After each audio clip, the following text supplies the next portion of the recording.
I first learned about St. Joseph's about almost a year to the date. It was about August of last year when I started to look into it because I was just, I guess, the increase in the vocation. I've started to hear a lot more, and especially from my parish, a lot of people were just making suggestions, and then I finally took the dive and went onto the diocese website and looked up the vocations, and that's how I found St. Joseph's.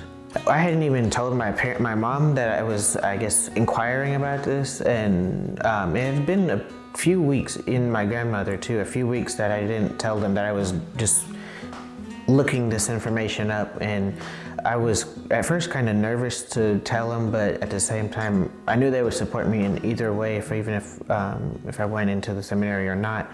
And I did tell them after I had already met with Father Barone and I had already visited. But then the application, I did end up applying after I had met with Father Barone, and then I met with Father Gober. And the application process, in just being somewhat in communication with some of the seminarians, they said it would be very intense. And I guess for me, it didn't seem that intense because when I was going through it, I was just answering questions and getting recommendations and things of that nature. It seemed natural for me to just answer these questions because a lot of them I never had even thought about. And then when I read the question, and it just popped up into my mind what to write down, because that was, I guess, what was in my heart. And so to me, it seemed pretty, I don't want to say easy, but it just seemed natural for me to fill it out and just really learning more about myself going through the application process. My family, it's not the traditional Catholic family per se, because it was just, growing up, it was just myself, my two older sisters, and then my grandmother and my mother. Because my parents, they are divorced, and it was just my mom and my grandma that raised me and my two older sisters. So growing up, we did not go to church. Again, we weren't really baptized or anything or went through the sacraments until later. And however, like, we did do like great meal blessings and things of that nature. After we were baptized, it was mainly my mom. She did participate and take us to church and Sunday school and got us in the Youth in Action, which is the youth ministry at our church. And that was a lot of my grandmother. She helped to encourage my mom to get us into that. And if anything, my grandmother has been the biggest influence with my vocation and really my entire spiritual life, I guess, because of her. In encouraging my mom to help us or get us into the church.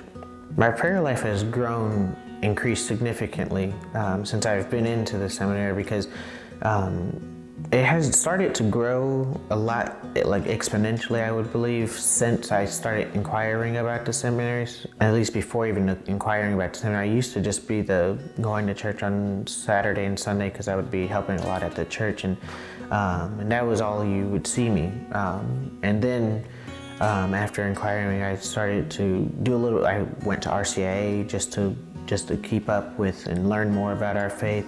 Then I found where the nearest 24/7 chapel is, which is in Huntersville from where I live. Then tried my best to figure out how to do the Liturgy of the Hours through the Christian prayer. I tried to start doing that after meeting with some of the priests for the interviews. And then after that, really started to grow in, I guess, my love for the rosary, because originally I was not really a big fan for the rosary, because I guess the way my grandmother, she would pray, it would take about 45 minutes, because she would be having all these extra prayers and just all these intentions and stuff. And I guess I didn't understand why she was doing that when I was younger, but now I've been getting about 2 rosaries to at least 2 rosaries a day.